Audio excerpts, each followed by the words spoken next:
Nah, jangan-jangan kita selama ini nuduh-nuduh orang lain yatim, jangan-jangan kita sendiri yang pendusta agama karena mentelantarkan yatim. Itu kata Quran, bukan kata saya. Coba, ara'aital ladzi yukadzibu biddin, fazalikal ladzi yad'ul yatim. Jadi sebetulnya pendusta agama itu mereka yang tidak pernah mengundang yatimnya, tidak pernah menyertakan yatimnya. Wala yakhuddu ala ta'amil miskin. Makanya fawailul lil musallin, maka celaka bagi orang yang sholat. Yang sholatnya seperti apa? Sholat yang tidak menyertakan yatimnya. Itu yang celaka. Ini pemahaman Syekhul Karim di ngawur.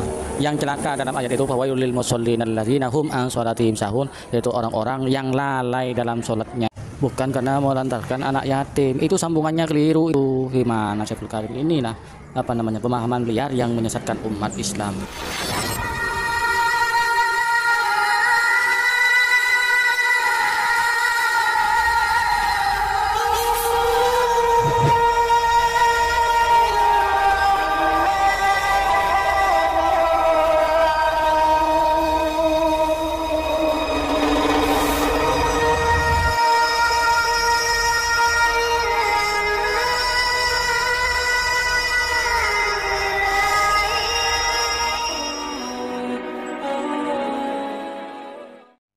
Assalamualaikum warahmatullahi wabarakatuh. Bismillahirrahmanirrahim. Alhamdulillahirabbil alamin. Nahmaduhu wa nasta'inuhu wa nastaghfiruh wa na'udzu billahi min syururi anfusina wa min sayyiati a'malina. May yahdihillahu fala mudhillalah wa may yudhlil fala hadiyalah. Assalatu wassalamu ala Rasulillah wa ala alihi wa sahbihi wa man tabi'ahu wa mawala, amma ba'du. Para pemirsa TV yang dirahmati oleh Allah, di kesempatan kali ini kita jumpa lagi.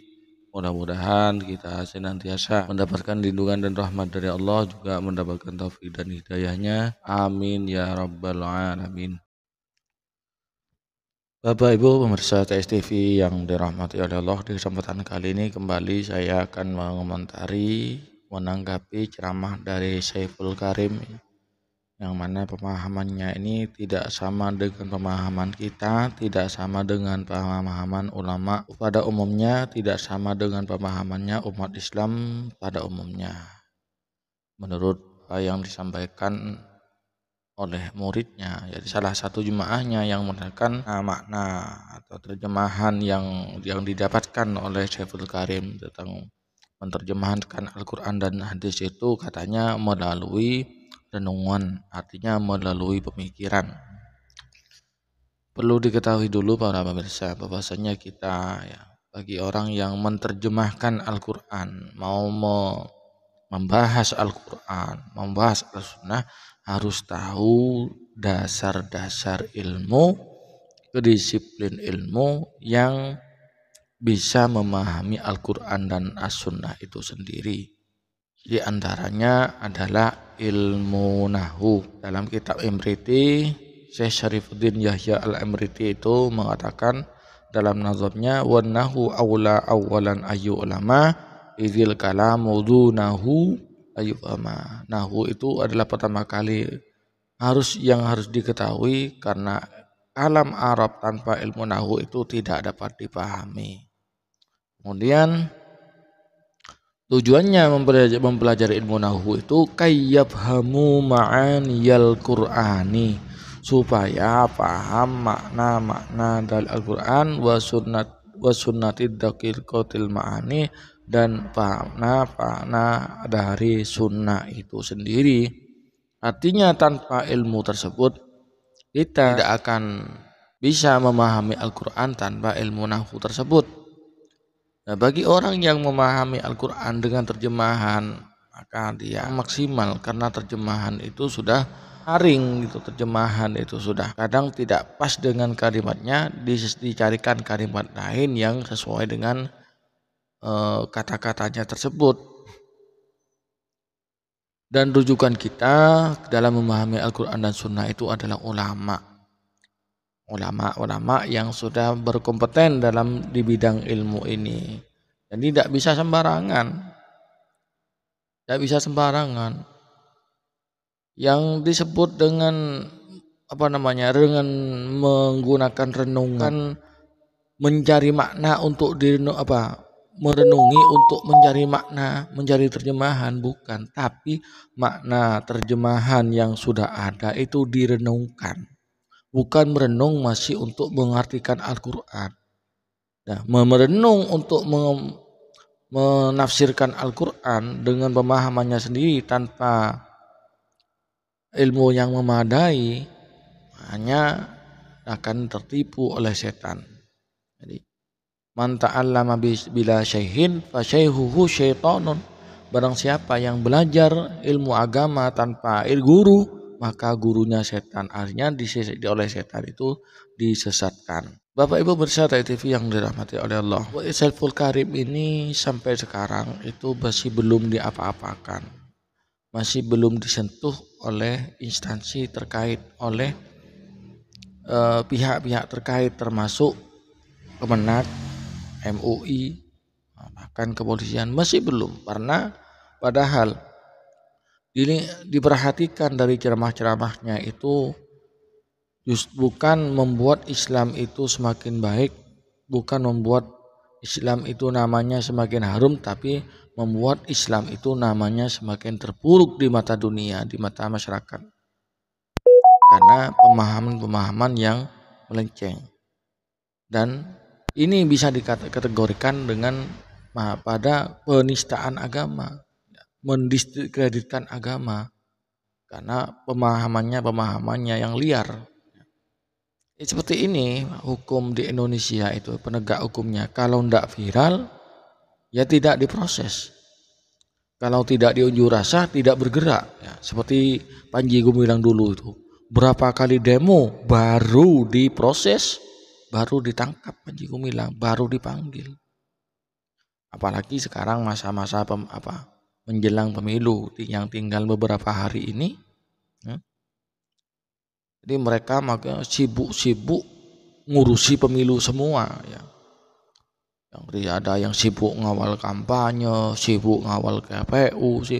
Akhirnya hukum penegakan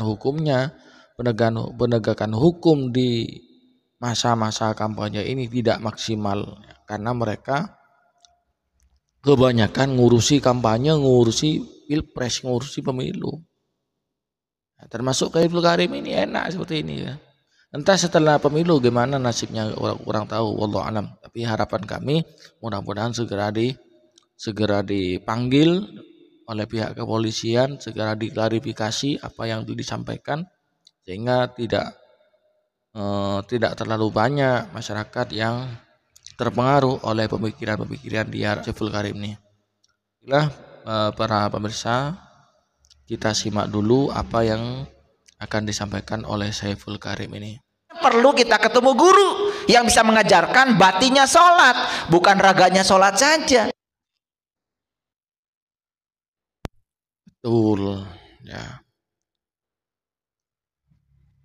Tadi sholat itu bukan hanya gerakan fisik saja, tapi harus ada batinnya. Ya intinya sholatu hakimis sholata lidzikri, dirikanlah sholat untuk mengingat aku, itu dalam Al-Quran. Ya intinya bagi kita orang awam, ya sepenting sholat dulu gitu loh. Kalau nunggu bisanya seperti itu, kapan tidak sholat? Seperti sholat dulu. Dan untuk khusyuk menghadap Allah itu belajar pelan-pelan ya. Hakikatnya sholat itu menghadap Allah. Itu sebetulnya tidak ada hakikat yang lain. Hakikatnya sholat itu menghadap Allah, memenuhi panggilan Allah, yaitu menghadap kepada Allah Subhanahu wa Ta'ala 5 kali sehari. Jangan diartikan yang lain-lain. Kalau itu kan gampang dilihat, karena itu physically. Jangan dikira itu gampang, Pak. Ya kalau cuma asal-asalan mungkin, tapi untuk sholat yang benar, yang gerakannya benar, sesuai yang diajarkan oleh Rasulullah, sesuai yang disampaikan oleh ulama, itu tidak semudah itu. Ilmu sholat ini bukan bim salah bim abradabra ini. Harus belajar, harus ada gurunya itu. Kalau tidak, di pesantren itu ditekankan itu adalah sholat. Dipelajari dulu. Yang diajarkan lebih dulu itu adalah gerakan-gerakan sholat itu. Nah Nah, jangan-jangan kita selama ini nuduh-nuduh orang lain yatim, jangan-jangan kita sendiri yang pendusta agama karena mentelantarkan yatim. Itu kata Quran, bukan kata saya. Coba, ara'aital ladzi yukadzibu biddin fazalikal ladzi yad'ul yatim. Jadi sebetulnya pendusta agama itu mereka yang tidak pernah mengundang yatimnya, tidak pernah menyertakan yatimnya. Wala yahuddu ala ta'amil miskin. Makanya fawailul lil musallin, maka celaka bagi orang yang sholat. Yang sholatnya seperti apa? Sholat yang tidak menyertakan yatimnya, itu yang celaka. Makanya habis sholat tidak ada gunanya, masih menghujat orang, masih menganggap musuhnya di luar dirinya, padahal musuh terbesar dia adalah dirinya sendiri. Dia lupa bahwa agama adalah alat pertahanan diri untuk melindungi diri dari kejahatan dirinya sendiri. Itu agama. Sampai di sini ya, mohon maaf, ini bukan dipotong ya. Jadi poinnya itu ada di sini. Saya ambil poin-poinnya. Tadi itu sambungannya salah. Ya. Jadi ada sebagian yang benar, ada ya bagian yang salah. Ya, mohon maaf, tidak salah semua, tapi banyak yang salah. Jadi ini tadi dipotong ayatnya. Fawailul musallin, itu ayatnya dipotong. Ini kalau ayat-ayat dipotong, maka timbul persepsi yang berbeda. Akan menimbulkan persepsi yang berbeda. Sehingga orang yang memahami akan menyesatkan ini. Mari kita simak penjelasan dalam kitab Tafsir Jalalain, yaitu surat Al-Ma'un. Karena yang dibahas itu dalam surat Al-Ma'un.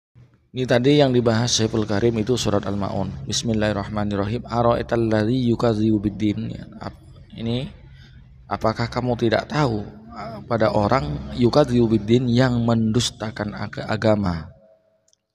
Agama itu dimaksud dengan di sini biddin itu ya, ai bil jazai, dengan balasan, wal hisabi, dan perhitungan amal. Itu yang ditafsiri oleh ulama. Ini Syekh Jalaluddin Al-Asyuti.